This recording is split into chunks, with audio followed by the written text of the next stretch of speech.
Epilogue of Forgiveness and Fallout. 2 weeks! It's been 2 weeks since the afternoon the wastelanders everywhere have come to call the day of sunshine and rainbows. The day that massive surges of rainbow light and sound, sonic rainbooms, burst from 23 of the great towers, clearing away the blanket of clouds that had covered the skies above for all our lives, and the lives of everyone and everything born after the Great War. For me, it is a memory that will forever symbolize that day. I looked up, watching those expanding rings of fantastic rainbow light burst the clouds, sending showers down on the wasteland. And, as I turned my face towards the sun for the very first time, I saw how the misty rainfall sparkled. And then, I spotted a balefire phoenix, her coat a majestic, iridescent emerald gold, dancing and converting amongst the ephemeral rainbows forming all across the sun-drenched sky. It was the single most beautiful sight I'd ever seen in my long, long life. Thank you, little Pip, from all of us. Now, children, as you know, the sonic rainbooms also tore most of the remaining Enclave raptors out of the sky. The few that remained have returned to the side of the Enclave's remaining thunderheads, and turned their firepower on the Pegasus ponies, who have risen up to overthrow the Enclave's tyranny.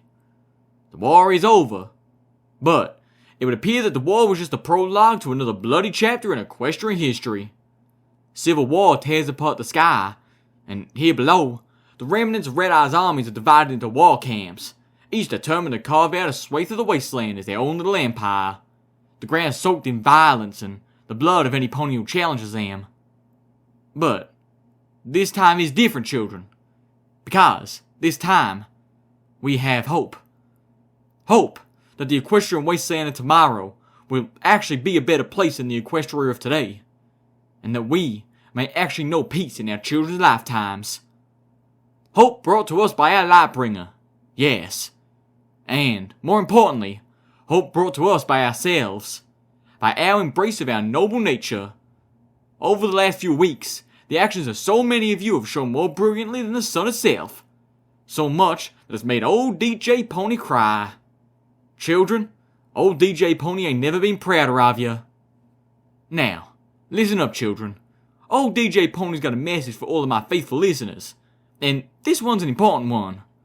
The word of the day today is forgiveness. We've all suffered at the hooves of the Enclave, and I know just how easy it is to direct all our hatred towards every pony out there with wings.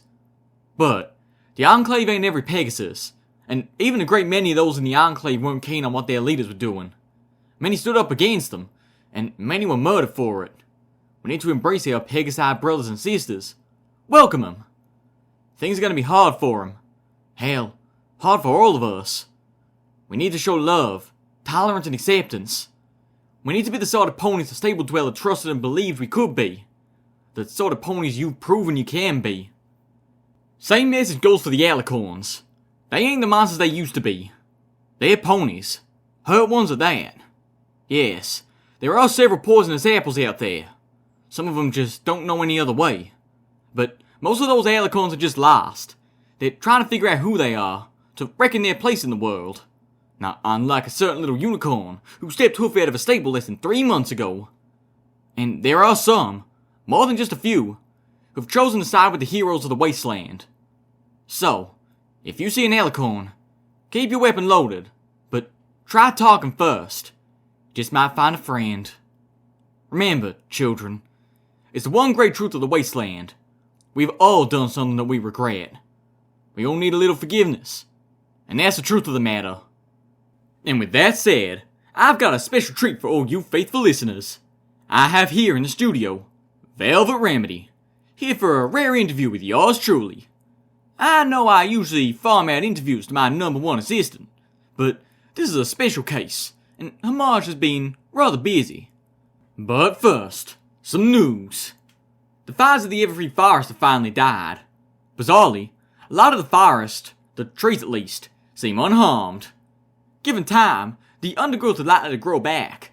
However, I have it on good authority that the Applejacks Rangers have taken up a project to convert much of the forest area to farmland, pending negotiations with the Children of the Cathedral, a relatively non-hostile band of Red Eye's remnants who have made their home in the wreckage of the Thunderhead Overcast.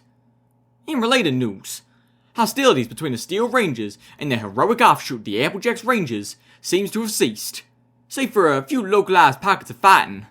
Apparently, the threat of genocide from above has helped put their conflict into perspective. Fierce battles continue throughout the ruins of Philadelphia, most notably between Talon mercenaries and the emerging Red Eye Remnants warlords. Unless your checklist of things you need to do by the end of the day includes violence and bloody dismemberment, I strongly advise you to avoid Philadelphia for the foreseeable future. If you are amongst those civilians still trapped inside the ruins, seek out the nearest Talon not engaged in active hostilities. If at all possible, the Griffin will do his or her best to get you out of the war zone. Now, as many of you know from our first return broadcast, all those mysterious towers turned out to be part of a pre-war weather control system called the Single Pegasus Project. And that little Pip, the mare I formerly referred to only as the Stable Dweller, and many other titles, is currently in an induced coma, hooked up into that system. Additionally, Celestia herself is bound, in mind and in soul, into the SPP security system. So, I guess every pony who believed that Celestia was up there, somewhere looking down on us all, was right.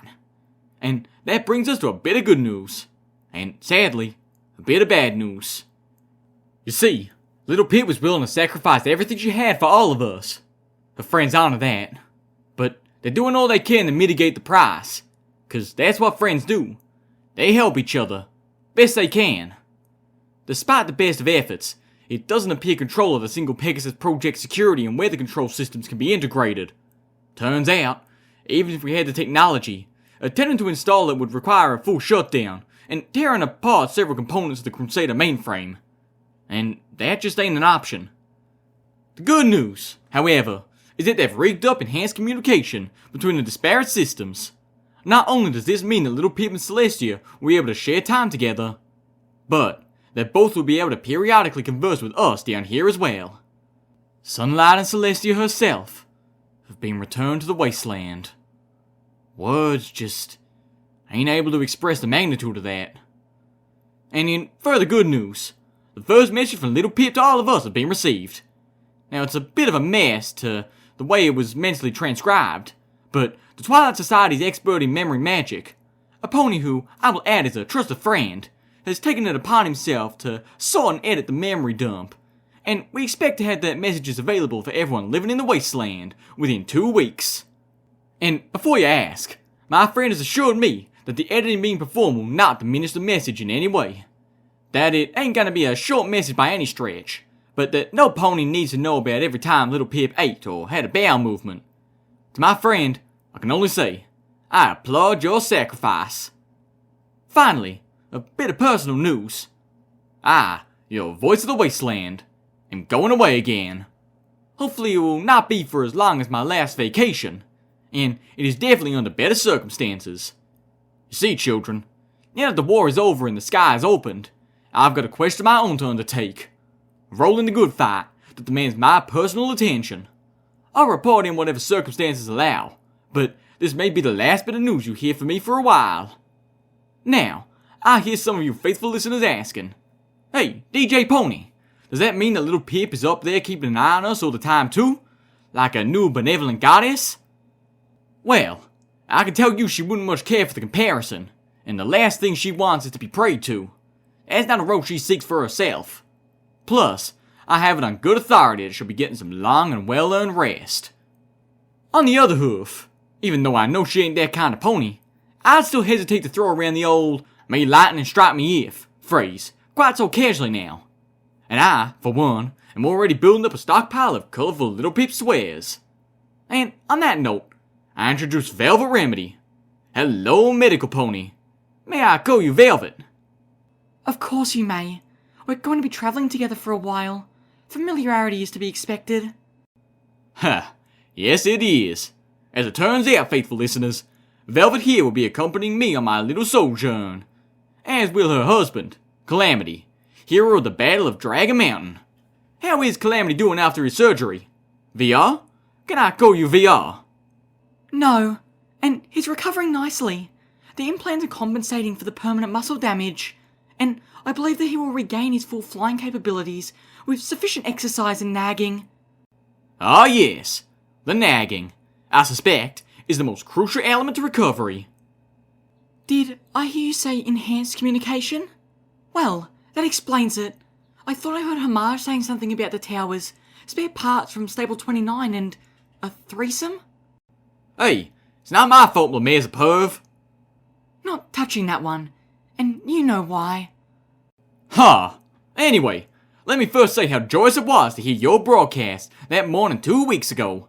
Old DJ Pony ain't never been so happy to be upstaged. What? I didn't. You weren't even... Whoa, just a joke. But it's no joke that your voice is a blessing in a pretty dark hour. Oh, thank you. I just did what I could. And, from what I hear, you got a little quest of your own that you're rearing to take on before we all begin our little adventure. Why don't you tell us all about it? Yes, we're going to try and save Fluttershy. Fluttershy was one of Equestria's greatest heroes, and eventually became one of the Ministry Mayors, the Mayor of the Ministry of Peace. She was the gentlest healer, and the kindest soul that Equestria has ever known. Yes, she made mistakes, errors in judgment that played a role in the apocalypse. But her mistakes were born of kindness and a genuine effort to save lives. The portal to hell is open with the incantation of good intentions, and what she has suffered for in the last 2 centuries have been beyond the pale. The punishment has far exceeded any crime. Tragically, a Wasteland specialty. Fluttershy sounds like the sort of pony the Wasteland especially needs. What happened, and how can she be saved? 2 centuries ago, she was brutally transformed by Killing Joke. It may be possible to reverse the cruel magic and save her. For the last week, Zenith has been working on a brew, a modification of an old recipe, to relieve the transformations caused by Poison Joke, and it's finally ready. Morning Frost has volunteered to fly us out. I don't want Calamity pulling a sky chariot until he's fully recovered.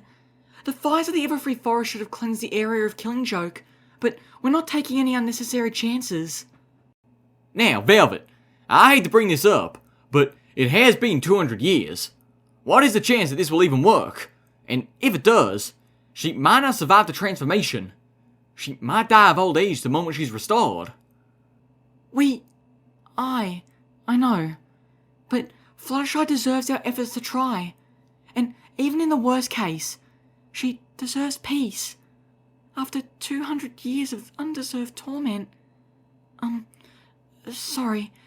Please, give me a moment. Take your time. I thank you. I'm alright. Hey, no problem at all. This is understandably emotional. You were saying? I was about to say, just in case, we've created a recording that we're going to play for her before we attempt this. The recording is from all of us. I believe your assistant Homage took part in making it, and helped little Pip and Celestia add their voices as well. The recording lets Fluttershy know that we love her, and, perhaps more importantly, that for the mistakes she made, she is forgiven. We're going to play this to her before we try the brew, and afterwards. If we're not successful in saving her, the recordings will be integrated into a gravestone marker, set to play once a week at sunrise, for the next 10 years. That's kind of beautiful. Of course, I really hope that isn't necessary. Again, thank you. No, VR, for all you've done, and all you're going to do, from all of us in the Equestrian Wasteland, thank you. Everyone deserves thanks. We all did our part. And, if I may ask, how are you doing in the wake of it all? I know that, since your return, you've seemed a little melancholy. Really? Well, a lot happened. To me, to you, and then to Equestria. Can't go through all that and come out the same pony. But that's life. Life always changes. And I'm afraid that's all the time we have today, faithful listeners. Old DJ Pony has some packing to do. And I need to program a good week or 3 of music before I go. One final announcement. Earlier, I was able to spend some time with Velvet Remedy here in my recording studio. And starting today, Velvet Remedy's Equestrian Anthem will be part of our musical rotation. Knew you'd enjoy hearing that. But for now, I'll leave you with this song, an old favorite. I dedicate this one to Strawberry Lemonade, Amber Waves, and every other pony who gave their lives at the Battle of Dragon Mountain. You stood fast, defending valiantly, without even knowing what you were dying to protect. Only trusting that your sacrifice was for the good of all of Equestria. Your bravery and loyalty are unparalleled. And, I promise you this, you did not die in vain. Someday very soon as my little quest is complete, everyone will understand your sacrifice. And, history will remember your names with reverence. Thanks for listening, children. I wanna calm the storm, but the war is in your eyes.